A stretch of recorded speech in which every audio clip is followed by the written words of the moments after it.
अस्सलामुअलैकुम। Bank of Punjab की जानिब से समर इंटर्नशिप और जॉब्स की अनाउंसमेंट हो चुकी है, वो भी ऑल ओवर द पाकिस्तान से। आप पाकिस्तान के किसी भी शहर, किसी भी डिस्ट्रिक्ट से हैं तो आप इन इंटर्नशिप के लिए और इन जॉब्स के लिए इजीली ऑनलाइन अप्लाई कर सकते हैं। अगर इसके लिए तालीमी काबिलियत की बात की जाए तो आपके पास मिनिमम ग्रेजुएशन या फिर अगर आपने मास्टर्स की डिग्री की हुई है किसी भी प्रोग्राम में या फिर बैचलर्स की, देन आप इन जॉब्स के लिए easily free of cost online apply कर सकते हैं। ये हमारा सेकंड पार्ट है वीडियो का। इट्स हम्बल रिक्वेस्ट, अगर आपने हमारा वीडियो का फर्स्ट पार्ट नहीं देखा, जिसकी लिंक आपको इंशाल्लाह इस वीडियो के डिस्क्रिप्शन में और इंशाल्लाह आपको एंड पे भी नज़र आ जाएगी, जिसमें हमने आप सबको जो A to Z, top to bottom, right to left तक अच्छे तरीके से आपने इनकी वेबसाइट को किस तरीके से विजिट करना है और आपने अपनी जॉब टाइटल्स और जॉब डिस्क्रिप्शंस और जॉब स्पेसिफिकेशंस किस तरीके से फाइंड करनी है और प्लेस ऑफ पोस्टिंग भी आपने किस तरीके से देखनी है और क्लोजिंग डेट और स्टार्टिंग डेट जॉब्स की किस तरीके से आपने आइडेंटिफाई करनी है, वो भी हमने आप सबको डिटेल में बता दिया है। तो बेसिकली ये सेकंड पार्ट है वीडियो का। इसमें हम आप सबको अच्छे तरीके से बताएंगे कि किस तरीके से आपने किसी भी जॉब के लिए ऑनलाइन अप्लाई करना है। फॉर एग्जांपल, अगर आप अप्लाई करना चाह रहे हैं कि कंट्री वाइड, ठीक है, यहाँ पे जो समर इंटर्नशिप प्रोग्राम 2024 ये कंट्री वाइड पूरे पाकिस्तान से इसमें मेल और फीमेल अप्लाई कर सकते हैं। यहाँ पे एक्सपीरियंस ना भी हो तब भी ठीक है। इसकी जो लास्ट डेट ऑफ रजिस्ट्रेशन है वो 5 मई 2024 से पहले पहले आपने ऑनलाइन अप्लाई कर देना है।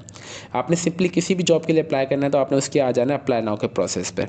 आपने जैसे ही अप्लाई नाउ के बटन पर दबाएंगे तो आपके पास न्यू टाइप पे विंडो ओपन हो जाएगी, जो कि इनका ऑफिशियल रजिस्ट्रेशन फॉर्म ओपन हो जाएगा। सब जॉब्स के लिए रजिस्ट्रेशन सेम ही है, बस सिर्फ आपकी क्वालिफिकेशन वगैरह और एक्सपीरियंस चेंज होगा। यहाँ पे मेरे पास लिखा हुआ है application form summer internship programme 2024। सबसे पहले आपने आ जाना अपनी पर्सनल इन्फॉर्मेशन को कंप्लीट करना है। सबसे पहले यहाँ पे आपने अपना मुकम्मल नाम, आपने अपना CNIC नंबर, अपनी डेट ऑफ बर्थ, अपने वालिद साहब का नाम, आपने अपना परमानेंट एड्रेस जो कि आपके CNIC पे लिखा होता है आपने वो एंटर कर देना है।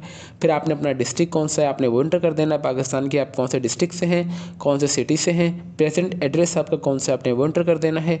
फिर आपने अपना डिस्ट्रिक्ट प्रेजेंट और अपने सिटी, देन आपने अपना टेस्टिंग आप कौन से टेस्ट मतलब कहाँ आपने टेस्ट देना चाह रहे हैं तो आपने वो एंटर कर देना है। फॉर एग्जांपल, अगर I am from Sindh, I will be selected from Karachi. Then आपने अपना मोबाइल नंबर एंटर कर देना जो कि आपका एक्टिव होना चाहिए। उसके अलावा आपका डोमिसाइल डिस्ट्रिक्ट कौन सा है आपने वो एंटर कर देना है। फिर आपने अपना लैंडलाइन नंबर एंटर कर देना है। अगर ना भी हो तब देन भी कोई इशू नहीं है। देन उसके बाद आपने अपना एक्टिव ईमेल एड्रेस एंटर कर देना है। मैं अपनी हर एक वीडियो में यही बात रिपीट करता हूँ कि आपने अपना मोबाइल नंबर और ईमेल एड्रेस ये दोनों चीज़ें एक्टिव दें, ताकि आपको जो भी अपडेशन वगैरह है वो इन्हीं दोनों चीज़ों पर आए।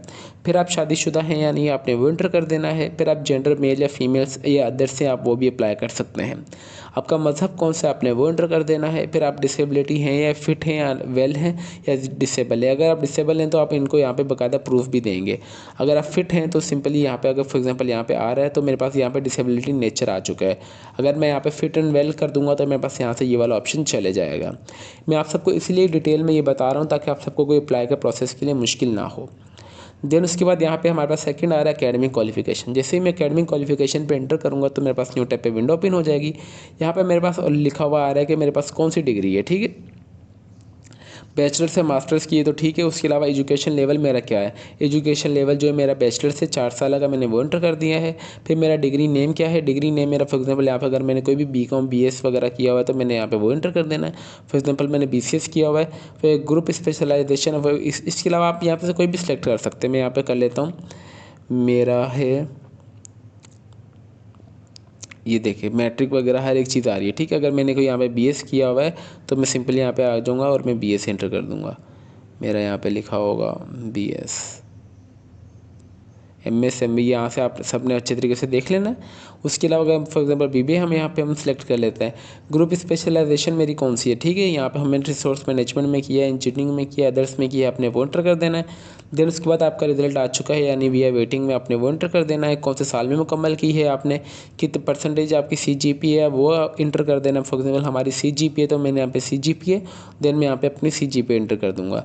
देन यहाँ पे मैं बोर्ड मतलब यूनिवर्सिटी का नाम और अपने इदारे का नाम, ठीक है, यहाँ पे एंटर कर दूँगा। उसके बाद यहाँ पे मैं ऐड इन्फॉर्मेशन पे ऐड कर दूँगा।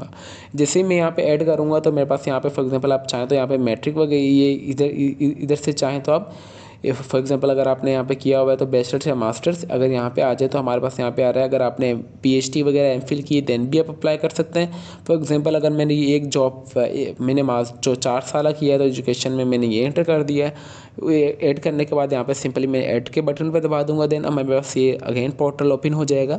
देन उसके बाद मैं अगर चाहूँ तो मास्टर्स का भी डेटा एंटर कर सकता हूँ या फिर मैं चाहूँ तो पीएचडी या एमफिल का भी डेटा एंटर कर सकता हूँ। तो इनका ये भी सेकंड प्रोसेस है जो कि मैंने आप सबको बता दिया है। देन आ रहा प्रोफेशनल क्वालिफिकेशन। जैसे हम थर्ड टैब पे विंडो ओपन करेंगे तो हमारे पास यहाँ पे आ जाएगा कि आपके पास प्रोफेशनल क्वालिफिकेशन है या नहीं। अगर है तो ठीक है, नहीं है तो नो, आपने सिंपली नो करके आगे चले जाना है। देन आ रहा है नंबर 4 पे एक्सपीरियंस। एक्सपीरियंस जो है आपने लास्ट में ऐड करना है। एक्सपीरियंस और एक्सपायर्ड अगर आप फ्रेश इंटर्नशिप पर हैं तो ठीक है, अगर आपने पहले कहीं और भी किए तो वो भी आप अप्लाई कर सकते हैं। तो मैं फ्रेश हूँ तो मैंने यहाँ पे फ्रेश लिख दिया।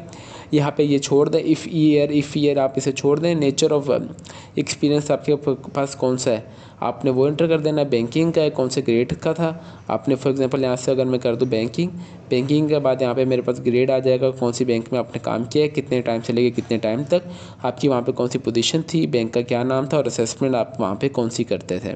इसी तरीके से अगर आपके पास मल्टीपल हो तो आपने सिंपली ऐड करते जाना है। देन आ रहा है रिलेशनशिप, नंबर 5 ऑप्शन। ठीक है, यहाँ पे आपने अपना जो भी रिलेशनशिप है, अगर आपका पास कोई भी रिलेटेड वगैरह बैंक ऑफ जहाँ पे जॉब करता है तो ठीक है, अगर नहीं करता आपने सिंपली नो कर देना है। आपने कहीं और मतलब बैंक ऑफ पंजाब में ऑलरेडी कोई इंटर्नशिप या जॉब वगैरह किए तो ठीक है, अगर नहीं की तो आपने सिंपली नो कर देना है। देन नंबर लास्ट पे आ रहा है रिज्यूमे। यहाँ पे आपने जो लास्ट बहुत ज़्यादा इंपॉर्टेंट है, आपने अपने यहाँ पे जो रिज्यूमे या सीवी आपने वो यहाँ पे अपलोड कर देनी है।